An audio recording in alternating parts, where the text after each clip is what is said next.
ओम नमः शिवाय। जय शिव शंकर, जय भोलेनाथ। प्रदोष व्रत की कथा प्रारंभ करते हैं। सूर्यास्त के बाद और रात्रि के आगमन से पूर्व दोनों के बीच का समय प्रदोष कहलाता है। यह व्रत हर मास की तेरस के दिन किया जाता है। यह व्रत यदि कृष्ण पक्ष में शनिवार को आए तो विशेष फल देने वाला माना जाता है। इस प्रकार श्रावण के सोमवार का प्रदोष भी शुभ फल देने वाला माना गया है। कथा। एक गांव में एक अत्यंत गरीब ब्राह्मण रहता था। उसकी पत्नी सत्य मार्ग पर चलने वाली और धार्मिक प्रवृत्ति की थी। यह नियमित प्रदोष का व्रत किया करती थी। एक समय की बात है कि ब्राह्मणी का पुत्र गंगा स्नान के लिए गया था। दुर्भाग्यवश रास्ते में चोरों ने उसे घेर लिया और बोले, तुम अपने पिता का गुप्त धन बतला दो वरना हम तुम्हें मार डालेंगे। बालक ने बड़ी विनम्रता से उत्तर दिया, हम लोग बहुत गरीब हैं, हमारे पास धन कहाँ है। चोरों ने बालक की पोटली की ओर इशारा करते हुए पूछा, तेरी पोटली में क्या बंधा है। बालक ने निसंकोच उत्तर दिया, इसमें मेरी माँ ने रोटी बांधी है। एक साथी चोर ने उसे गरीब समझकर कहा, इस बालक को जाने दो, यह अति दीन और गरीब है।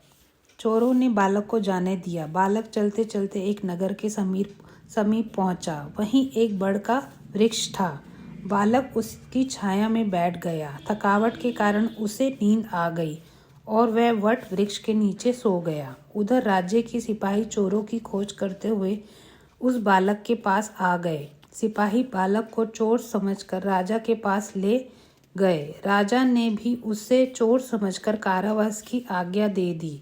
उधर बालक की मां प्रदोष का व्रत कर रही थी। व्रत के प्रभाव से उसी रात राजा को स्वप्न में दिखाई दिया कि तुमने जिस बालक को कारागार में बंद कर रखा है वह निर्दोष है, उसे प्रातः छोड़ देना, अन्यथा तुम्हारा राजपाट शीघ्र नष्ट हो जाएगा। प्रातःकाल होते ही राजा ने सिपाहियों को आज्ञा दी कि बालक को कारावास से ससम्मान बुलाकर उसे उसके पास लाओ। सिपाही बालक को लेकर राजा के समक्ष उपस्थित हुए। जो राजा ने बालक से सब वृतांत पूछा। वृतांत सुनने के पश्चात राजा ने सिपाहियों को भेजकर बालक के माता पिता को अपने दरबार बुलवा लिया।